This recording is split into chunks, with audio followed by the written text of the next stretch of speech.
Welcome to Blind History with Josh Barry. Today we will be discussing Booker T. Washington. Booker T. Washington, Education, Strategy, and the Struggle for Black Advancement. Booker T. Washington remains one of the most significant and debated figures in American history because his life stood at the intersection of slavery, emancipation, education, racial politics, and national power. Born into slavery in Virginia in 1856, Washington came of age during the collapse of the slave system and rose to become one of the best-known black leaders in the United States.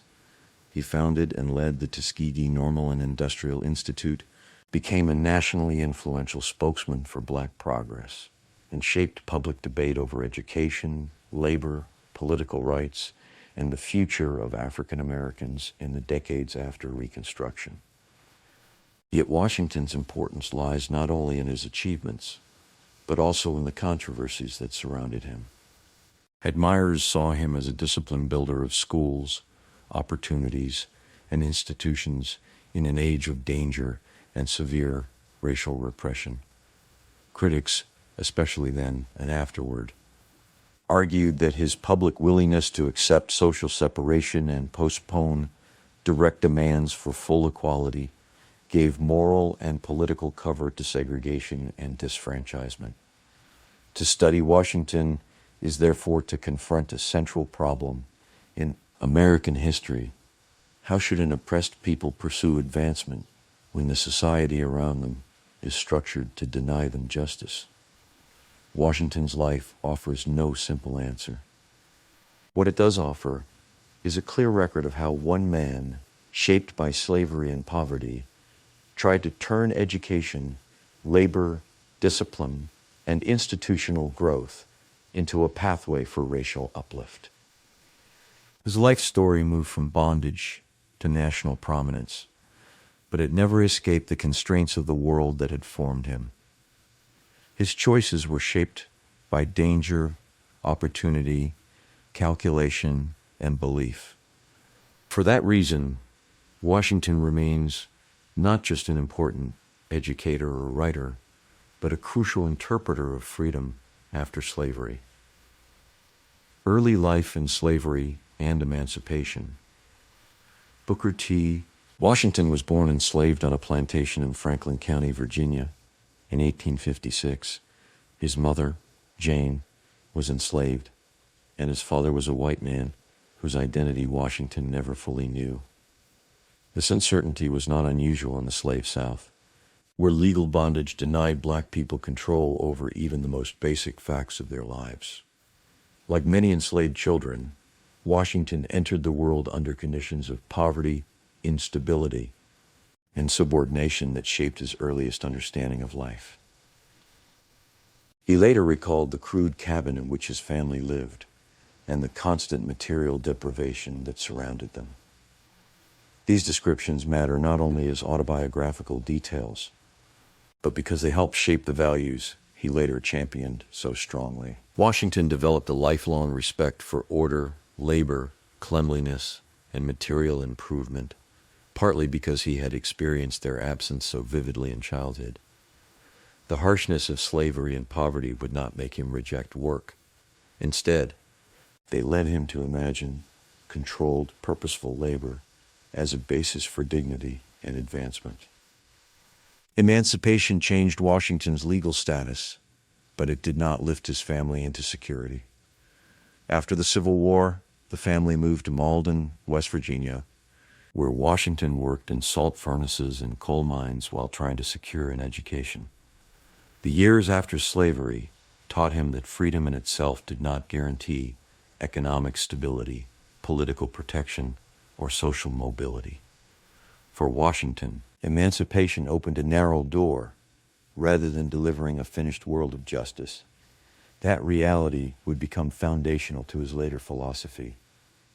He came to believe that a newly freed people needed practical tools to survive and advance in a hostile society.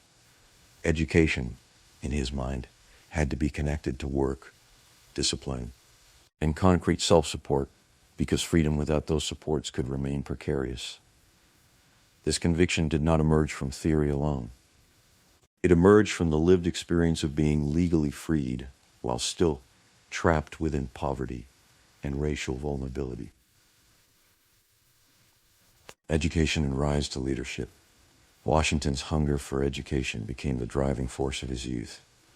While working long hours, he saw every chance to attend school and cultivate habits of seriousness and self-discipline. These traits became central to his personal identity and later to his public message, because he increasingly saw education not simply as the transfer of knowledge, but as the formation of character. The most decisive turning point in his education came when he entered Hampton Normal and Agricultural Institute in Virginia, a school founded to educate formerly enslaved people. Hampton emphasized industrial labor, moral development, cleanliness, discipline, and practical training alongside formal schooling. Washington was deeply influenced by the school, and especially by its founder, Samuel Chapman Armstrong, whose model of education helped shape Washington's own institutional vision. At Hampton, Washington gained more than literacy or credentials. He absorbed the complete educational philosophy built around usefulness, respectability, labor, and racial uplift. He came to believe that education should prepare black students to become stable workers, teachers, community members, and institution builders. The school also taught him how educational leadership worked in practice, including administration, fundraising, discipline, and the cultivation of white philanthropic support. After leaving Hampton, Washington taught and continued developing as an educator before returning to the institution in an instructional role.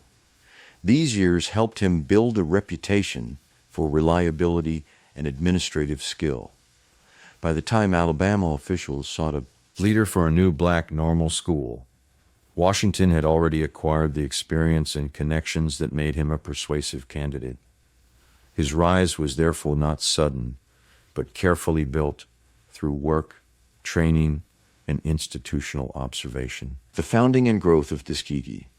In 1881, Washington was selected to lead what became the Tuskegee Normal and Industrial Institute in Tuskegee, Alabama.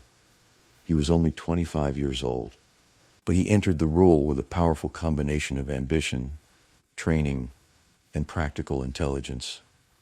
Tuskegee began with almost no resources, opening in a church building on July 4th, 1881, before eventually developing into one of the most important black educational institutions in the country. Washington turned scarcity into part of the school's founding narrative. Tuskegee students did not simply sit in classrooms. They helped build the campus itself, making bricks, constructing buildings, and developing the land. Washington believed this labor was educational in its own right, because it cultivated skill, discipline, and self-respect, while also expanding the institution. The school thus embodied his belief that work and education should reinforce each other rather than remain separate. Under Washington's leadership, Tuskegee grew rapidly in size, influence, and ambition. It expanded beyond teacher training into agriculture, trades, domestic industries, and community outreach designed to improve black life across the rural South. Washington envisioned the school not as a local academy alone, but as a broad instrument of racial uplift that could shape farms, families, workplaces, and communities. Tuskegee also became the foundation of Washington's national influence. Through relentless travel and fundraising, he cultivated relationships with northern philanthropists and powerful public figures who saw in Tuskegee a model of practical black progress. His ability to attract support was extraordinary, and it allowed him to transform the institution into a symbol of achievement under difficult conditions. At the same time, his success with white donors contributed to later criticism that he tailored his message too carefully to white expectations. Educational philosophy and the industrial training model. Washington's educational philosophy lay at the heart of his leadership. He argued that Black Americans in the post-Reconstruction South needed an education tied directly to economic life, practical skill, self-discipline, and community stability. For him, industrial education was not a lesser form of learning, but a realistic response to the material needs of a newly emancipated people living under harsh racial conditions. He believed that agriculture, trades, craftsmanship, domestic training, and useful labor could help Black communities build a stable economic base from which broader progress might follow. At Tuskegee, students studied academic subjects, but they also trained in farming, carpentry, brickmaking, printing, and other practical fields. Washington thought such training developed habits of punctuality, order, patience, and responsibility in addition to job skills. Labor, in his view, could become a source of empowerment if joined to ownership, discipline, and education rather than coercion. This was one of his most important attempts to redefine the meaning of work for people whose labor had been stolen under slavery. Yet the industrial training model was also the source of enduring controversy. Washington's stress on practical education and economic advancement often came with a public willingness to defer or soften immediate demands for social and political equality. Supporters argued that this was strategic realism in an environment defined by violence and white supremacy. Critics argued that it accepted too much of the racial order and risked confining Black ambition to roles white society found comfortable. This tension explains why Washington's educational philosophy still draws debate. It offered a genuine and in some ways necessary strategy of institution building under oppressive conditions. At the same time, it did not fully confront the legal and political structures that upheld Black subordination. Washington's model was therefore both constructive and limited. It helped many people materially, yet it struggled to answer how a people denied civil rights could secure full freedom through economics alone. The Atlanta Exposition Speech and the Atlanta Compromise. Washington's national prominence expanded dramatically after his address at the Cotton States and International Exposition in Atlanta on September 18, 1895. The speech made him the best-known Black spokesman in the country and provided the clearest public statement of his racial strategy. Delivered before a largely white Southern audience at a moment when segregation and Black disfranchisement were intensifying, the speech was as politically significant as it was rhetorically careful. At the center of the address was Washington's appeal to cast down your bucket where you are, a phrase he used to urge both Black and white Southerners to work with the people and resources already around them. He encouraged Black people to pursue opportunity through labor, agriculture, and economic usefulness rather than direct agitation alone.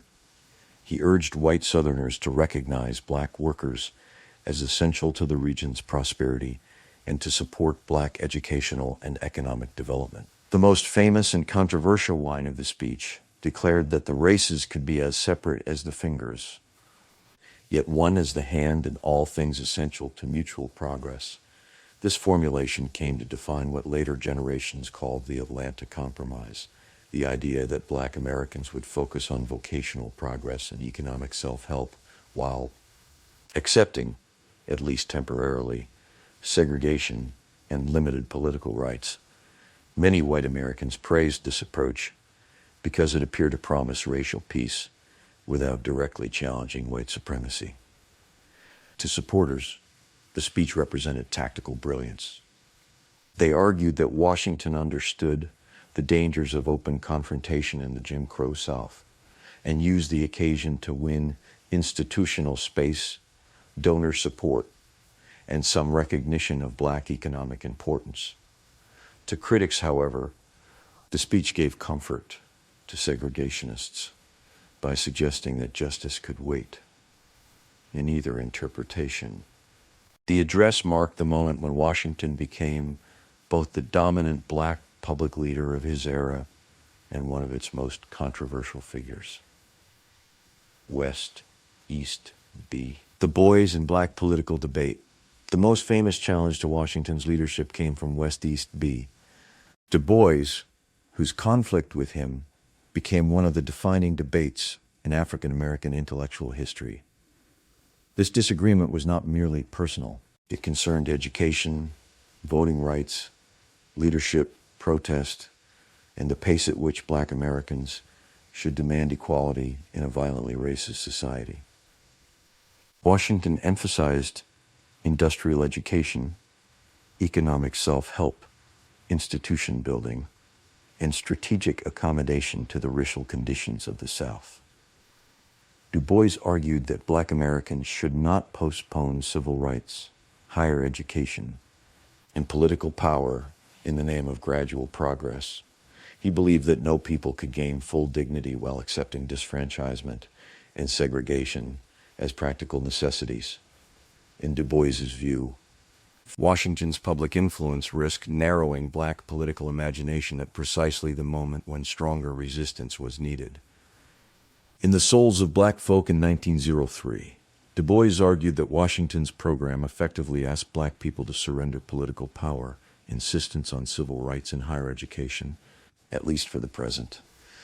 That critique became enormously influential and helped define Washington's reputation for later generations. Yet the debate cannot be reduced to a simple contrast between courage and caution.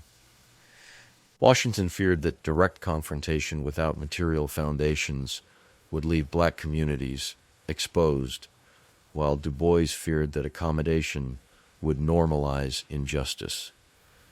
Their conflict revealed the diversity and seriousness of black political thought in the Jim Crow era. There was never a single accepted strategy for racial advancement. The argument between Washington and Du Bois turned on a real and painful historical problem. Should oppressed people first build economic and institutional power within the system, or challenge the system's injustice directly and immediately?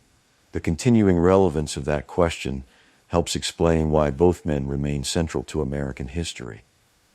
Writings, especially Up from Slavery, Booker T. Washington was also a major writer who understood that authorship could shape public authority. His speeches, essays, and books helped construct the public meaning of black progress during the late 19th and early 20th centuries. Among these works, Up from Slavery, published in 1901, became his best-known book and one of the most influential autobiographies of the era. Up from Slavery presents Washington's life as a story of self-discipline, perseverance, labor, and gradual rise. Beginning in slavery and moving through emancipation, poverty, schooling, and the building of Tuskegee, the book turns personal experience into a defense of his broader educational and political philosophy. Washington used his own life to model the values he most wanted readers to admire: patience, usefulness, character, and practical ambition. The tone of the book is controlled, measured, and often inspirational. Washington rarely writes in a spirit of open bitterness, even when describing slavery and racism. This stylistic choice helped make the book accessible to broad audiences, especially white readers, but it also fueled later criticism that he softened the full brutality of white supremacy in order to remain acceptable within mainstream culture. Still, the enduring importance of Up from Slavery lies in its successful fusion of autobiography and social philosophy. The book is not simply a memoir of hardship overcome. It is an argument for institution building, self-improvement, and constructive racial advancement under difficult historical conditions. It remains one of the key texts for understanding how Washington wanted himself, Tuskegee, and black progress to be seen. influence, limitations, and long-term legacy. Washington's influence during his lifetime was enormous. He advised national leaders, attracted major philanthropic support, shaped public discussion of black education, and exercised substantial power within networks of black institutions, newspapers, and reform circles. For a period, he was arguably the most influential black public figure in the United States. His success demonstrated that black leadership could command national attention, even in an age increasingly organized around segregation and racial violence. His greatest practical achievement was institution building.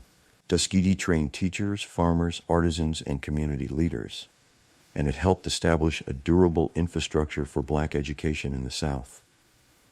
Washington also promoted black business development and community self-help, arguing that economic stability could create a stronger basis for racial advancement. These achievements were real, substantial, and historically important. At the same time, his limitations were equally real.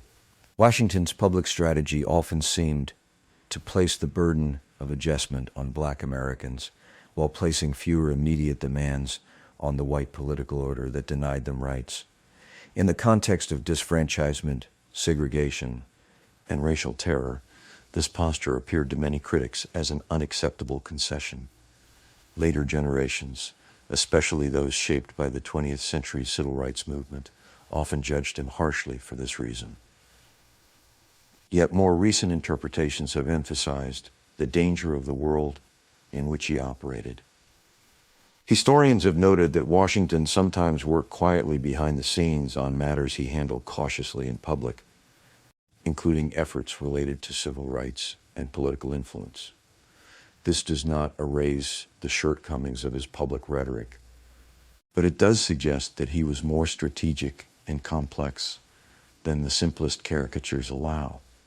He was neither merely a heroic pragmatist nor merely an apologist for injustice. He was a leader trying to maneuver within a brutally constrained historical field. Conclusion, Booker T. Washington remains one of the most significant and contested figures in American history because his life concentrated so many of the defining struggles of the post-slavery United States. Born into bondage, shaped by poverty, elevated by education, and tested by the rise of Jim Crow, he built institutions and arguments meant to secure black advancement under profoundly unequal conditions. He believed in education, discipline, labor, and racial uplift, and he devoted his life to making those ideals institutional realities at Tuskegee and beyond. Yet his public strategy also exposed the costs of pragmatism under oppression.